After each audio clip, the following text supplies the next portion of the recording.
What's going on, ladies and gentlemen? Welcome in. It's 1TS Daily live here at One True Sport. How's it going? Happy Friday. It's November 8th, 2024. That's crazy to say. November 8th already. Welcome. Thanks so much for being here. We are here every single day, 11 Eastern-ish, today a little bit later, to talk to you and with you about the news of the day in professional wrestling. All sorts of stuff going on. But since we last talked, and that's what makes this show so much fun, we've got new stuff to dig into every single day. So if you're not a regular viewer or listener of this show, make it part of your day. 1TS Daily, live here at One True Sport. Go ahead and hit subscribe to the channel and turn on your notifications so you know when we're live. And hit like if you can do that. That helps us out big time. Always good to get more eyes on the show and have more people for you guys to interact with. And so liking this video is like the best way to do that. So thank you in advance for that. Hello to our YouTube viewers. Hello to our Twitter viewers. Thank you so much for being here. And like I said, we got a lot to get to. I do have, as always, as every morning, I've got the live chat open and ready to go. Amy is in there right now. Good morning, Amy. What's going on? Thanks so much for being here. Hopefully you are feeling totally fine now. After being sick earlier this week. So hopefully you're all good.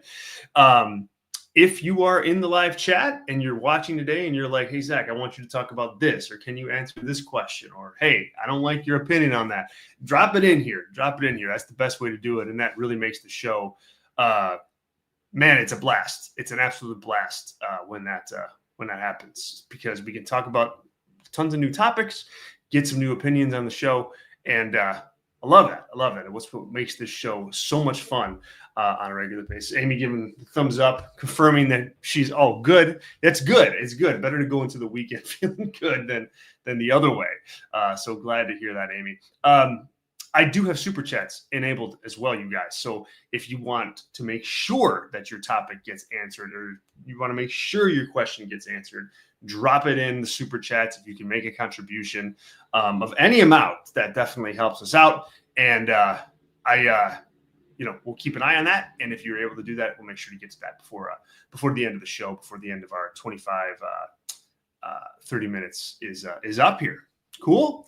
All right. So today I want to hit a bunch of news stories. Actually, we're going to do probably more news than normal, just because there's just a lot to talk about since yesterday even, which is pretty cool. And then also we will do a Smackdown preview for tonight, big Smackdown show coming out of Crown Jewel. And then that's it. We'll be off until Monday morning again. Let's see. Want to get to Juan here on Key MMA in our live chat. Says, I'm really happy with the state of pro wrestling right now. That's a refreshing comment. Thank you for dropping that in this morning.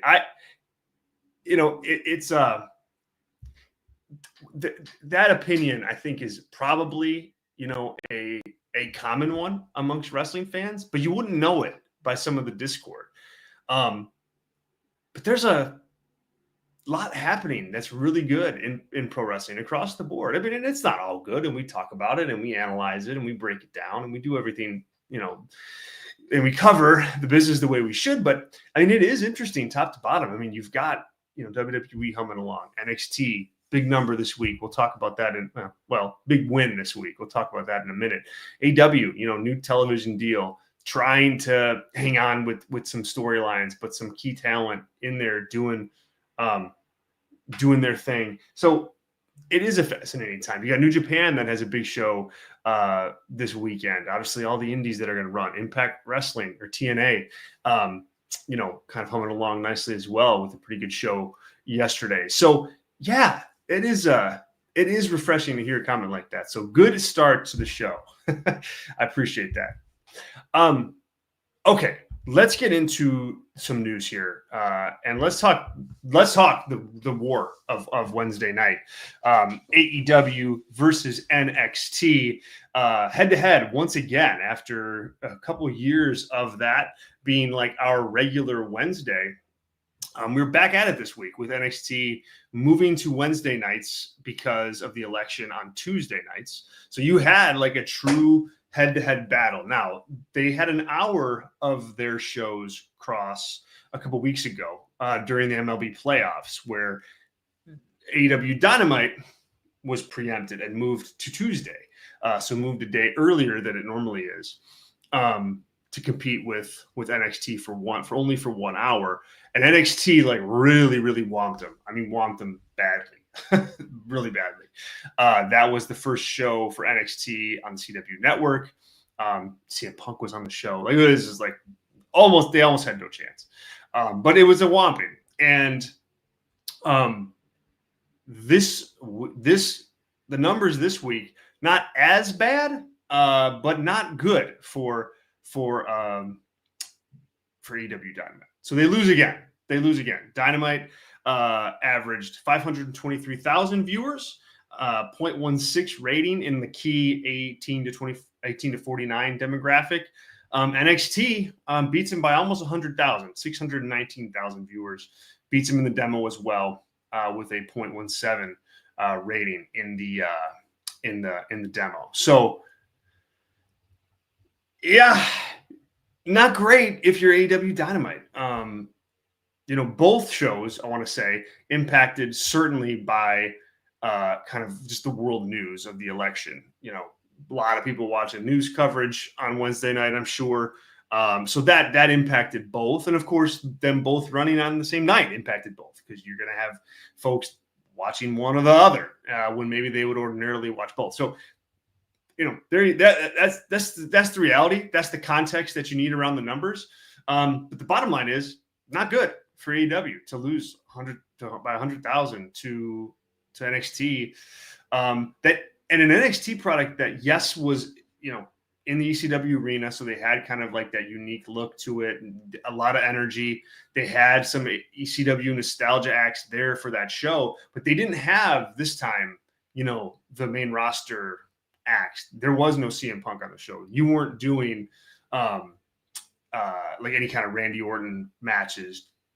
You didn't have any of that. So they really beat them more just as NXT, and NXT doing their thing and winning this battle. I think, look, AEW is not going anywhere. We know that, right? They have a long TV deal. They still, their viewership isn't what it used to be, but they still perform. They still rate high. And so that all matters too. But I think it's a bitter pill to swallow if you're Tony Khan and AEW, because they used to beat NXT head to head regularly. And frankly, they did it when NXT had a better roster. Adam Cole was on the roster. Johnny Gargano was on the roster. Tommaso Ciampa was on that roster. Aleister Black was on that roster. Ricochet was on that roster. Like, there was a lot of, Matt Riddle was on that roster. Like, they just had, I think, overall a better roster, and you had AEW really kicking their butts week in and week out. Like, it was not ever really a thing that, like, AEW wouldn't win that battle. And here we are, a few years later, and it's flipped. And so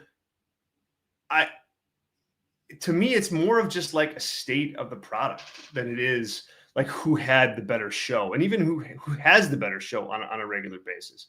Like, AEW is a cold product, and NXT isn't a hot product, but it has it has the ability to kind of turn itself up when it needs to. Okay, we want to compete here. Let's turn the volume up. Let's go live from a brand new arena, which we don't go to very often. Let's bring in a main roster star to kind of be in the NXT environment. All sorts of different levers they can pull to kind of jolt their to jolt their promotion and like jolt the market, if you will. And AEW just can't do that. Plus, NXT is the third brand, so they can get away with a lot more. This is Dynamite. This is the A brand. This is the A product of AEW losing to the third tier of WWE. So it puts things in perspective. AEW is a distant number 2 at this point in time to WWE. 2 years ago, 2.5 years ago, they were a heck of a lot closer. They weren't close, but they were much closer. And now, when you see something like this, it really puts into perspective, like just how far away, the two promotions are. Let's go to the chat here. Eddie's in here talking about a couple points in regards to this news. Eddie says here, Jon Moxley isn't a great ratings draw. NXT right now has more intriguing characters, and it's the booking. I find it hard to disagree with any of those points. I mean, Jon Moxley not being a great ratings draw, nobody in AEW is. I mean, it's truly like, you bring in Will Ospreay, you bring in Kazuchika Okada, you bring in Mercedes Moné. Nope, none of them move the needle. In fact, like viewership has gone down, since they've come in. So they don't. Nobody is a ratings draw from a star perspective in AEW, and I think that's part of the problem.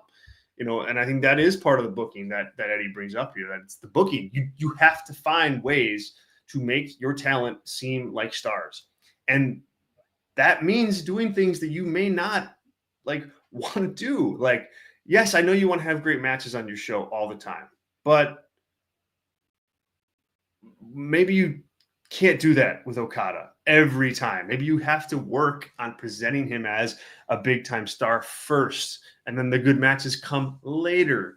That's part of being a booker and not a matchmaker. And I think, very often Tony Khan falls into that later category, and I think he hurts his star's ability to draw money, to put butts in seats, to make it seem like you really don't need to see them, and they don't really stand out because yes, they have good matches, but they're not, X amount better than the rest of the talent. That's a problem. That is a problem. It's an issue. It's a problem. And that's the reality. It's fact. It's fact.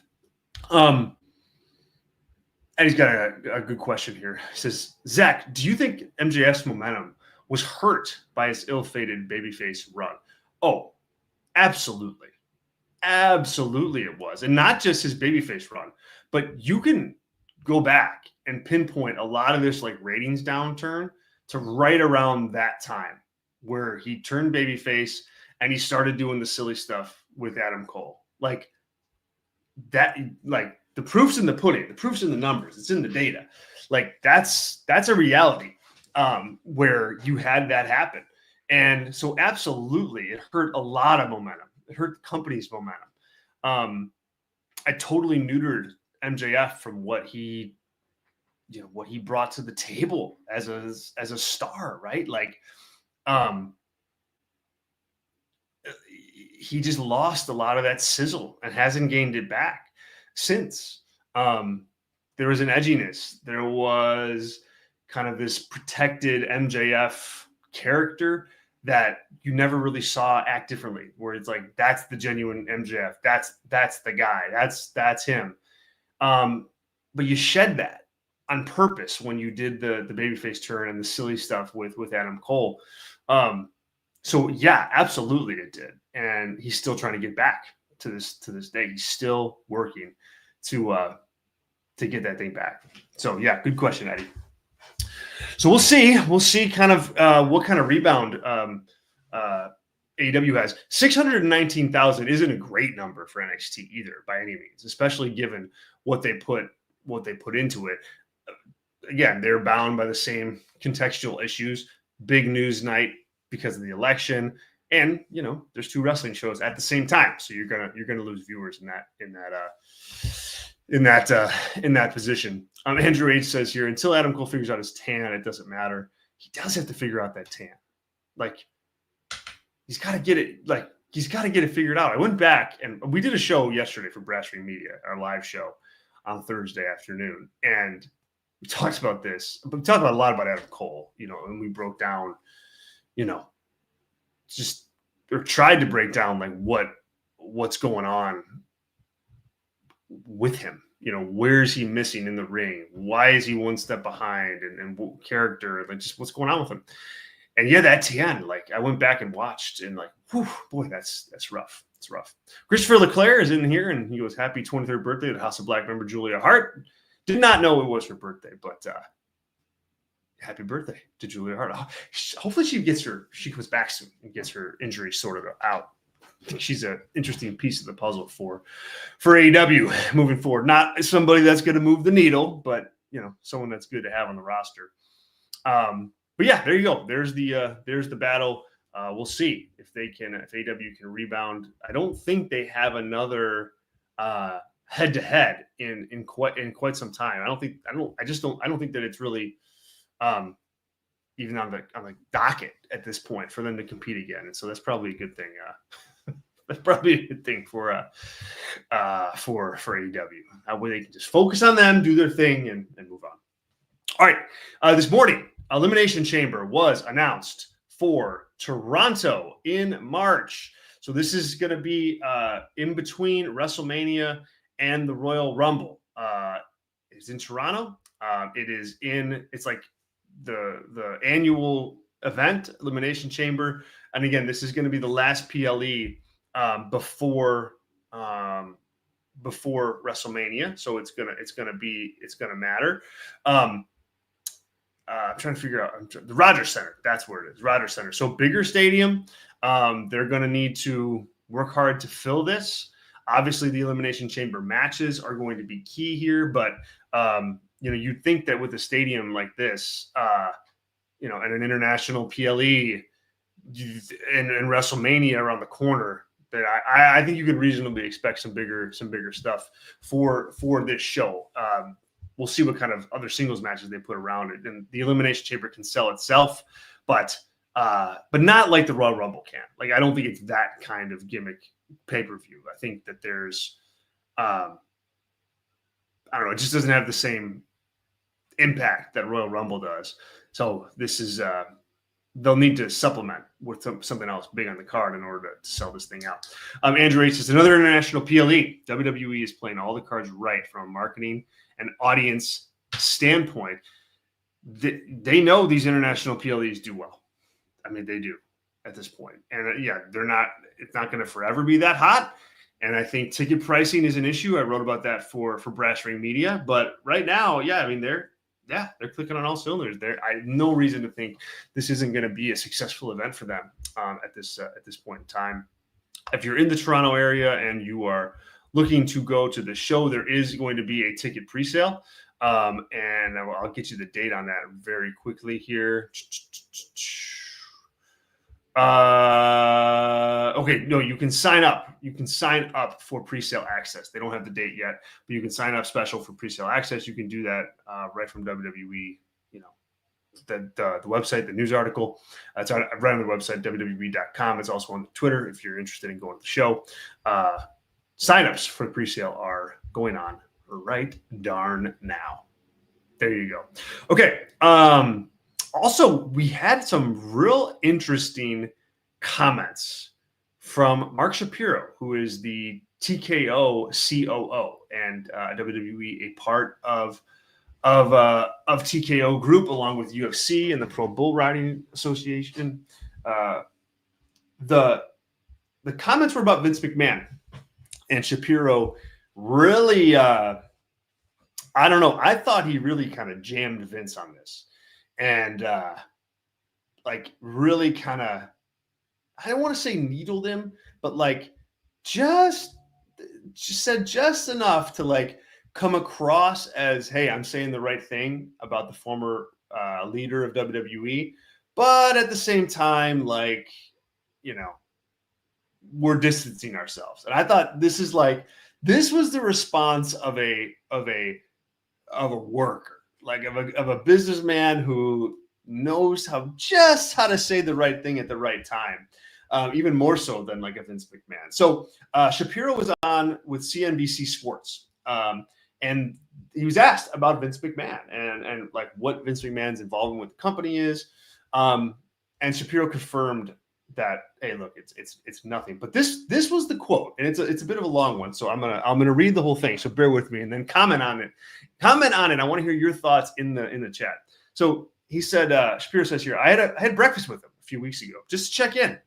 It's been a long time. Haven't heard from him at all. Obviously, the Netflix documentary came out, and I wanted to see where he was. By the way, he couldn't have been more cooperative. He couldn't have been nicer. He was a total pro. He's out of the business entirely. He doesn't make decisions. He's not on the board. He doesn't opine. We don't consult him. He's got some litigation that he's working through, and frankly, he wants the time and privacy to work through it, which is great, because in the meantime, we're going to keep building TKO and WWE. He couldn't have been more positive on the direction of WWE, but I wasn't asking for his opinion, end quote. So there you go. Like Shapiro, like putting over Vince, not running away from the fact that Vince is connected with WWE, using Vince to like prop up the kind of the human well-being of TKO group. That like, no, look, he's going through this, but he's not here. He's not here. Reminder, he's not here. Hey, he's not here. Driving that point home, driving home that Vince is still like this nice, he's a nice guy. And he's got some litigation. Meanwhile, it's like some grotesque allegations that he's trying to defend himself against. And then of course Vince loves the direction. I didn't ask him his opinion, but he loves the direction. So it's just like the most corporate response possible. And what I took away from this was that, these guys are sharks, absolute sharks. Like Vince McMahon, even for him, swimming in the deep end with these guys, and with Shapiro and Emmanuel and those that crop of businessman, just totally just played Vince like a fiddle with a response like this. So interesting to see them bring up Vince and the way that they did, and just they did it to like kind of remind him that, hey, he's not here anymore. Andrew H says, why even have the meeting? Well, there you go. That's the question. I mean, if you take Shapiro at his word, it was just to see how he's doing. I don't buy that. And it doesn't sound like you do either, Andrew H. So I don't know. We don't know. There were reports the other day, last week, of Vince starting up his own entertainment company. So maybe Shapiro's fishing for information on that. Who knows? But interesting to see, how Shapiro spun that specifically. So interesting stuff there. All right, let's see here. Oh, yes. And the last thing is, so at the end of Dynamite on Wednesday night, you had not the end of Dynamite, but the end of his Dynamite match. You had Malachi Black hug Adam Cole and kind of like remind or make people think he's done. Like that Malachi Black is done. He does the job. He's out. That's it. Malachi Black confirmed that he's not out. He's not retiring. He's not leaving AEW. He's still with the company. And so there's that. So if you're hoping to see Aleister Black in NXT or WWE anytime soon, not going to happen. He seems locked in to AEW at this current moment. All right, let's talk tonight's episode of Smackdown. So we only got two things that WWE is promoting at this point, and I'll check Twitter here before we get off the air. Actually, you know what? I'll go ahead and check it right now because I want to see. I don't want to preview anything without checking first. So let's see if they got anything out here. So. Well, they have a new Chelsea Green shirt. If you're interested in that, they do. They've got that. But no, so nothing else for SmackDown at this time. But what they do have is two talking segments, essentially, is kind of the foundation of the show this week. First up, the Grayson Waller effect is going to have the Motor City Machine Guns on the show. So Motor City Machine Guns as tag team champions, getting some TV time. This is an important segment for them. They've been pushed to the moon, and rightfully so. You want to make a big deal about any kind of act you bring in, but tag team act, they're supposed to be the best. Make them the best. Make them the tag team champions. WWE did that. Now I think you want to hear from them. I think you want to hear them talk. I think you want to hear them just chat about who they are, their history, why they're important. If you don't know them, you should come out of this segment feeling something for them. And WWE is going to have to work to make that happen. The other thing that they're promoting tonight is Sami Zayn speaking with Roman Reigns, Jey Uso, and Jimmy Uso. So like a gathering of the old bloodline together. This is a big time segment for them. I like what they've set up for tonight. I think that there is a lot of balls in the air. You know, you've got Sami Zayn, who's kind of standing up for himself within this group. Jey Uso, same thing. You've got Jimmy, who's kind of doubting Sami. You know, you got Jey, who's trying to pressure Jimmy. No, he's fine. He really is family, right? Then Roman is there. And that's the big one for me. Obviously, Zack, he's the biggest star. I don't mean it like that. I just mean for this storyline, it's going to be interesting to see how he comes across in reuniting with Sami Zayn, and if they just get there quickly, or not. Roman, what I like that they've done with this storyline is they've really showed and articulated a clear elevation of the people next to Roman, Jimmy, Jey, and Sami.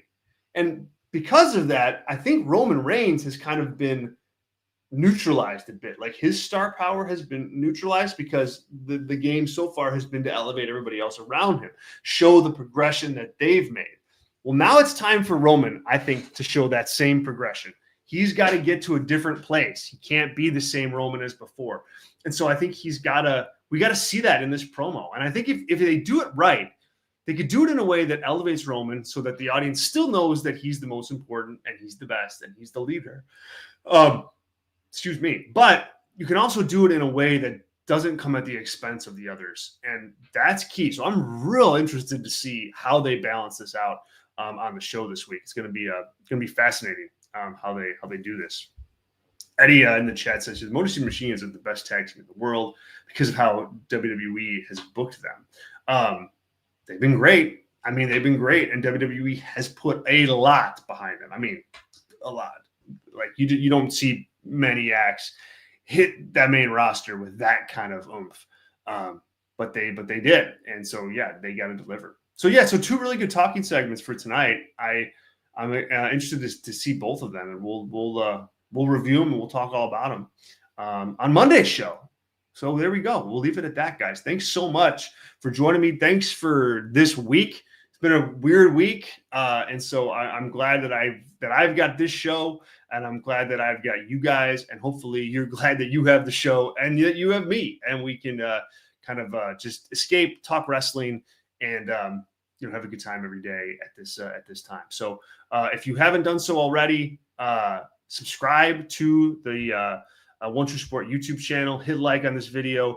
If you're interested in more of what I do, I run my own shop, Brass Ring Media. You can check that out. We have live shows every day of the week almost that you can get on YouTube, but you can also get as podcasts. So free downloads as podcasts. So download us wherever you get your podcasts. Brass Ring Media. Just search Brass Ring Media, will come up. We also have a written product, written newsletter that we drop every day. It's been off schedule this week because of the election and because of the shows being on different days. So some of our reporting is a little late on that. Dynamite stuff will hit today. NXT maybe later today, but tomorrow for sure.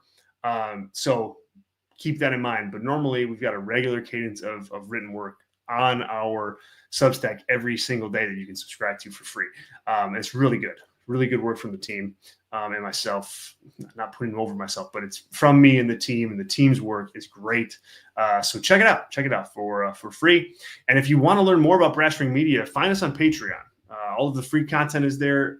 All the paid member content is there too. Patreon.com/Brass Ring Media. You can follow me on Twitter at Zack_Heydorn. I'm also on Blue Sky now. Going to be doing a lot more interaction on Blue Sky. So it's just Zack Heydorn is the name. Zack Heydorn. BSKY.social. So check that out and see me there. There's a big wrestling community over on Blue Sky now. So if you've kind of doubted, should I make the switch or should I not? there's a lot going on there. It's very active post-election. So give it a go. I think you'll like the environment that's over there. Cool? Cool. All right, guys. Have a wonderful, wonderful weekend. Thanks for everything this week. Thanks for listening. Thanks for hitting play. Appreciate you. We'll be back on Monday right here on 1TS Daily live on One True Sport. I'm Zack Heydorn. Talk to you real soon. See you.